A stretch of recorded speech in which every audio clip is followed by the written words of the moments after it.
Hey folks, I thought we'd talk metal roofing screws today for those that are just now deciding to take on a project like this, putting a metal roof on their house or something. Some background on me: I was a licensed contractor for over 20 years. I did over a dozen roofs other than my own for clients, mainly because I had scheduling issues with getting a roofer, or it had to be done ASAP, or the quotes I got were just so ridiculous that it just made it easier for me to take care of it. So anyway, so for all you do-it-yourselfers out there, don't be scared of a roof, especially if it's a single gable roof. Those are just so easy, it's crazy. The screws you'll be using, this is your basic screw. It's 1.5 inches long. It has a 1/4 inch head with a rounded, I guess, washer. It is a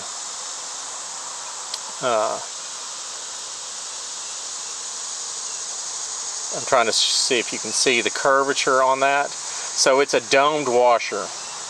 So these work great. The only problem, they're self-tapping. You can see the bit right there.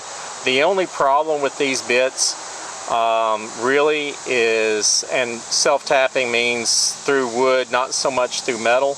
I always pre-drill mine so I get a nice even pattern.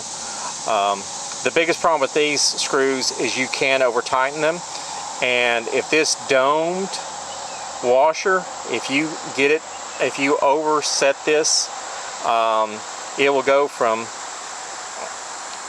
become a sink, like a wash sink. Instead of being convex, it'll be concave, and water will collect, and it's a source for possible leaking. So you got to be real careful when you set these. You want this set with a little bit of round still left in it, or flush, like it should be flat. It should never go, it should never sink in, and you can see it. The washers typically flare way out when you do that as well, because you're pushing too much on the washer. Anyway, these are fine. These work great as long as you don't over tighten them. And also, if you don't under tighten them, it's one of those things takes a little bit of skill.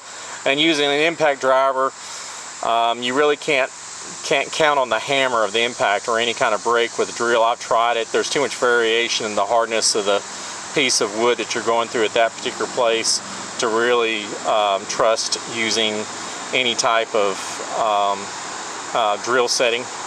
So up next is its big brother, and this consists of 2 pieces, which is a heavy cast piece with a washer in a recess.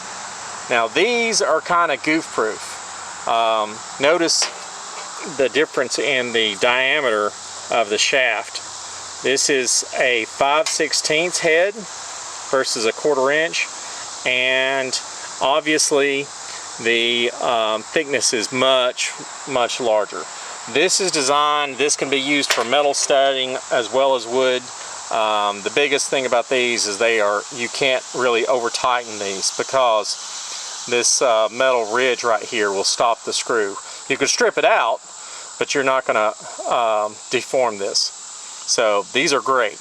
Like I said, really heavy duty. Up next is you've got some metal to metal screws, which are also 5/16 head. They are a 2-piece screw assembly as well. A 3-piece. So they have the cone washer and the rubber gasket. The difference between these are designed for going through thick metal and attaching a piece. So if you have, like if you're trying to attach this to a metal stud, this would work for that application. And its cousin right here is called a stitching screw. Now, It's also got a 5/16 head, 2-piece assembly on it. It has a single crown with a washer underneath, and the big difference on it is, if you look, the threading's the same, but the drill is different. So this drill's a smaller hole, so there's more metal to grab. So this is strictly for metal roofing to metal roofing. I use these for cap installation. They work great for that, or for places where you're trying to connect 2 pieces of flashing or something along those lines, where you just want the metal roofing to metal roofing. Anyway, I hope this guys helps you guys. Like and subscribe.